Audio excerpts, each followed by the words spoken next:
1964 में जब टीवी पर कैमरे को पहली बार फेस किया तो खौफ महसूस हुआ? जी बिल्कुल। वो कौन सा एक्टर है जो कहेगा मैं खौफज़दा नहीं होता। और हमारे लिए तो खौफ का बायस ये था कि उस वक्त तो सारा लाइव था।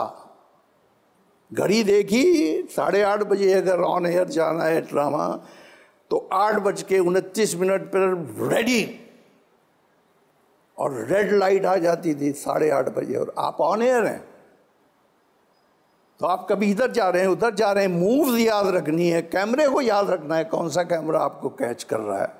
उसका नतीजा ये निकला कि मैं 40 मिनट का 50 मिनट का स्क्रिप्ट मैं 3 घंटे में याद कर लेता था। कवि साहब, आप कैसे एक्टर हैं? एक्टर तो बड़ा रोमान पसंद होता है, ना आपका कोई रोमान मशहूर हुआ ना आपका कोई स्कैंडल बना, ऐसा क्यों? नहीं, वो बन ही नहीं सकते थे। मैं तो बड़ा चोर आशिक था, वन साइडेड जो आशिक होते हैं, एक तो वो बड़े सच्चे होते हैं और एक तो वो रोमांटिक बहुत होते हैं और दूसरे वो किसी को ज़रर नहीं पहुंचाते। नहीं तो आप बताते ही नहीं थे अपने? नहीं बिल्कुल नहीं, कभी बताए नहीं कि जिससे इश्क करते हैं उसको पता ही नहीं? पता ही नहीं। शायद वो जब पता चलता होगा तो उस वक्त वो कहती होगी जाओ है। फिर जो मेरा इश्क जो था वो मेरी बीवी, मेरे बच्चे और ये वो सब, वो ऐसा पक्का चला क्योंकि मैं ज़रा एक इश्क का कायल हूँ कि आप बस एक मोहब्बत काफ़ी है, बाकी सब इजाफी है, सारी चीज़ें। वो एक ही आपको अब तक पूछती है कि कहाँ थे, क्या कर रहे थे।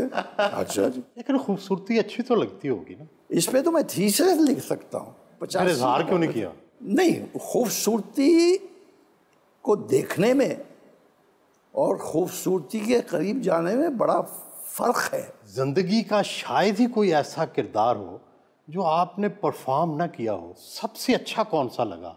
और कोई ऐसा है जो अभी अदा करना चाहते हो? मैं चाहता था कि मैं गालिब मुकम्मल करूं, मुकम्मल तौर पर गालिब का किरदार करूं, क्योंकि हमारे गालिब को जो भी था वो एक कमरे में बिठा दिया गया था। तो नसीरुद्दीन शाह ने जो गालिब किया था उसको तो एक बड़ा रास्ता था उनके पास परफॉर्म करने का भी। तो मेरी ख्वाहिश है कि मैं अब ज़ाती तौर पर कहीं न कहीं अपने आप को गालिब के रूप में फिट कर लूँ। आप समझते हैं कि नसीरुद्दीन शाह से बेहतर परफॉर्मेंस हो सकती है? नहीं, बेहतर की तो मैं या तो उससे बुरी हो गई या हो सकता है उससे अच्छी हो जाए, लेकिन वैसी भी हो जाए तो बड़ी बात है।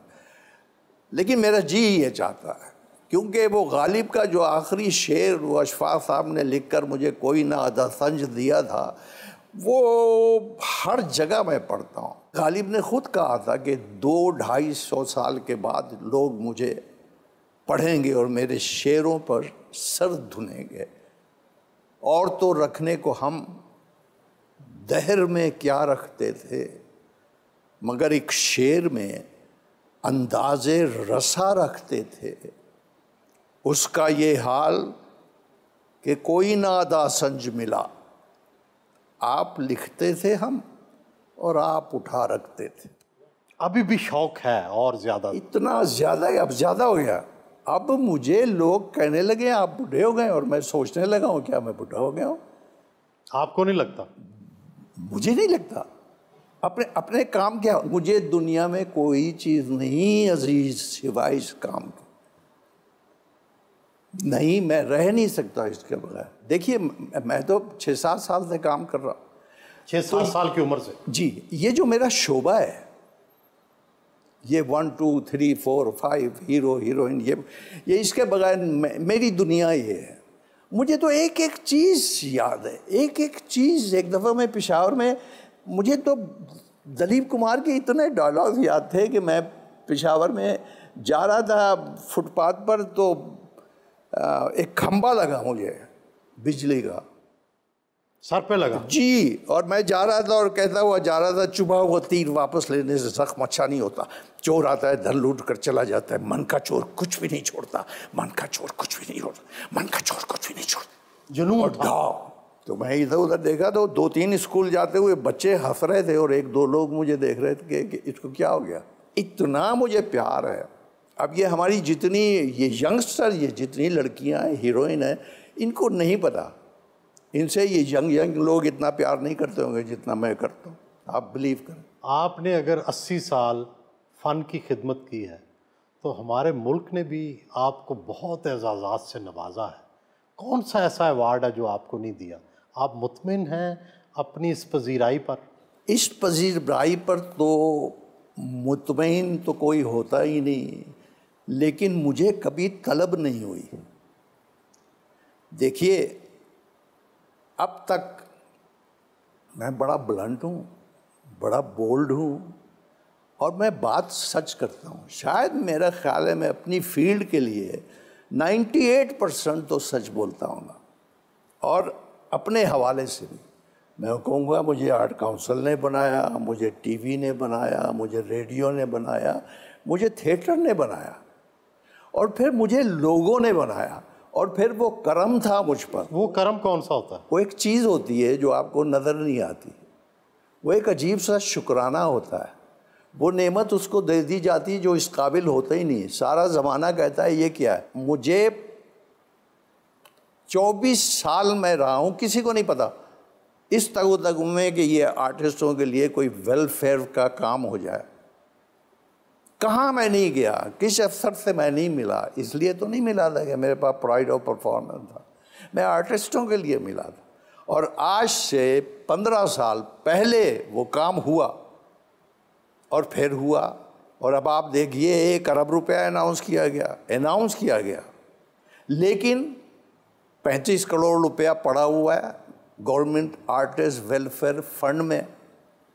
उसकी कमेटी में मैं 6 साल रहा हूँ, लाखों रुपया उस कमेटी ने दिया है। लेकिन हमारे आर्टिस्टों की भी एक ज़रा सी वो है, ज़रा सी तो नहीं, काफ़ी है, कि जब आर्टिस्टों को हुकूमत कुछ देती है तो वो कहते नहीं हैं, लेकिन जब वो कहीं और देखते हैं, कोई उनको देखता है तो कहते हैं तबाह हो गए, बर्बाद हो गए, ये हो गया, वो हो गया।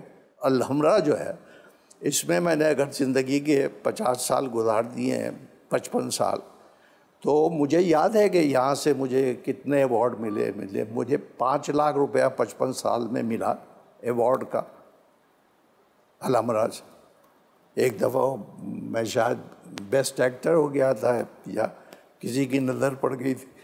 अब 5 लाख को तो मैं 50 करोड़ समझता हूँ, अवार्ड तो था ना।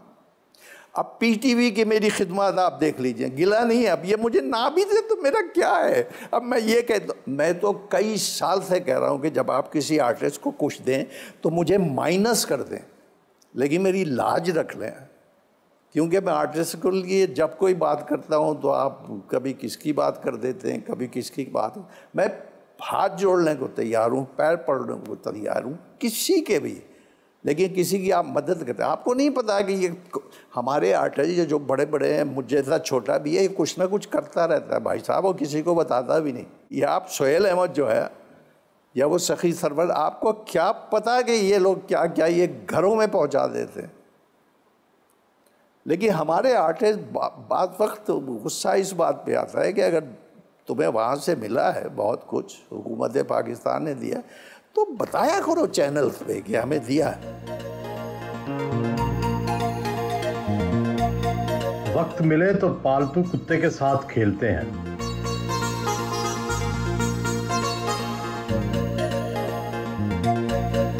सीनियर आर्टिस्ट सोहेल अहमद उनसे मिलने घर आए।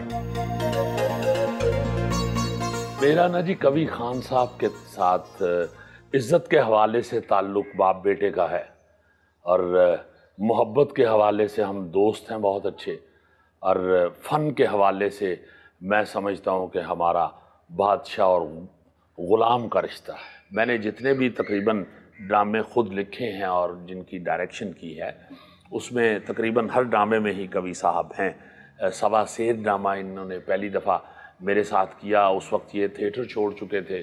सिचुएशनल ड्रामा था मेरा सवा सेर, तो सारी वो कॉमेडी सिचुएशन जो इनके हिस्से में थी, इस कदर खूबसूरती से इन्होंने निभाई कि लोग भूल गए बाकी बड़े बड़े कॉमेडियंस को भी। मैं बस इतना ही कहूँगा कि मेरे थिएटर में ये जब तशरीफ़ लाते थे तो हमारी बड़ी इज़्ज़त बढ़ जाती थी। लोग हमें भी उसी इज्जत की निगाह से इनकी वजह से देख लेते हैं।